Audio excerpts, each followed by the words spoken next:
এভাবে ফ্রিজিং করে রেখে দিলে 1 বছর পর্যন্ত কাঁঠালের বিচি খাওয়া যাবে।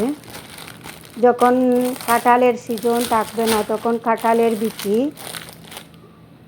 রেখে দিলে খাওয়া যায়। আর কাঁঠালের বিচি খেতে কিন্তু খুব ভালো লাগে। আমার মনে হয় কাঁঠালের বিচি সবার খুব পছন্দ। আসসালামু আলাইকুম, সবাই কেমন আছেন? নিশ্চয়ই ভালো আছেন। আমরাও আল্লাহর রহমতে ভালো আছি।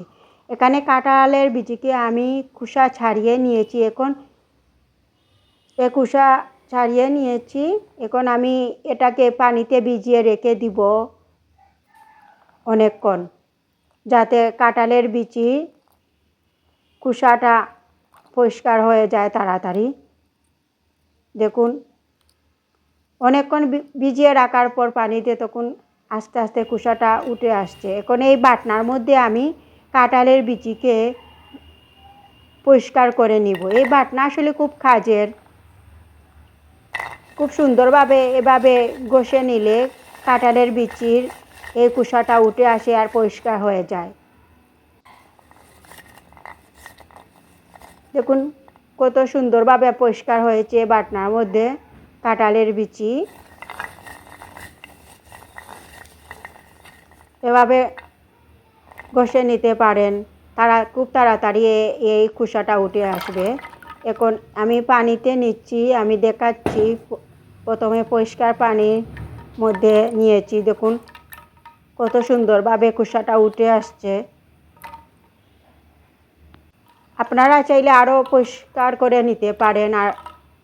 আর দেখুন পরিষ্কার পানির মধ্যে আমি ধুয়ে নিয়েছি। কত সুন্দরভাবে খোসাটা উঠে গেছে। এখন আমি বাকি এই কাঁঠালের বিচিকে পরিষ্কার করে নিব।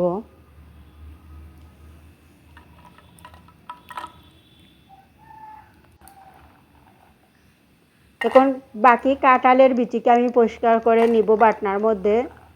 এই বাটনার মধ্যে আসলে ভর্তাটাও খেতে খুব ভালো লাগে। আর এই দেখুন কাঁঠালের বিচি কীভাবে পরিষ্কার হয়ে যাচ্ছে এই বাটনার মধ্যে। একটু কষ্ট করলে দেখুন কত সুন্দর হয় এই কাঁঠালের বিচি পরিষ্কার।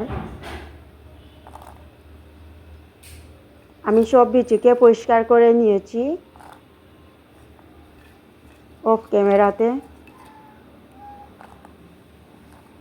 দেখুন কত সুন্দরভাবে পরিষ্কার হয়েছে এই কাঁঠালের বিচি।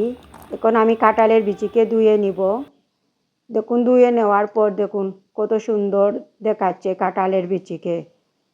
এখন এই কাঁঠালের বিচিকে আমি সিদ্ধ দিব।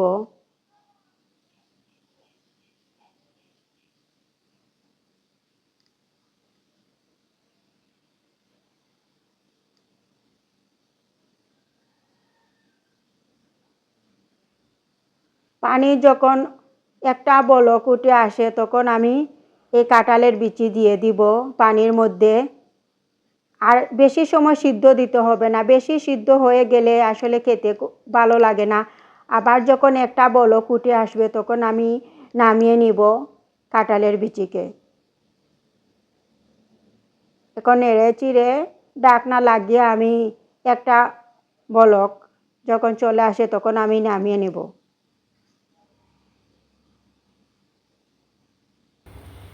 যখন একটা বলক আসে তখন আমি নামিয়ে নিব। আমার একটা বলক আসার পর আমি নামিয়ে নিয়েছি। আমি একটি স্ট্রেনারে নিয়েছি, নিয়ে ঠান্ডা হওয়ার জন্য রেখে দিয়েছি। এখন ঠান্ডা হয়ে গেছে, তখন আমি এটাকে একটা পলিতে ভরে নিব। এই পলিতে, এই জিপলক ব্যাগে আমি ভরে নিব। আর যে কোনো পলির মধ্যে ভালো করে ভরে নিলে হবে। ভালো করে 2-3টা কি পলি একসাথে করে নিয়ে ভরে নিলে হবে। এখন এটা আমি এখন রেখে দিব ফ্রিজে, ডিপ ফ্রিজে রেখে দিব। 1 বছর পর্যন্ত সংরক্ষণ করে রাখা যাবে। আর কাঁঠালের বিচি কিন্তু খেতে খুব সুস্বাদু হয়। আর যে কোনো সময় ভর্তা দিয়ে খাওয়া যাবে। আসসালামু আলাইকুম।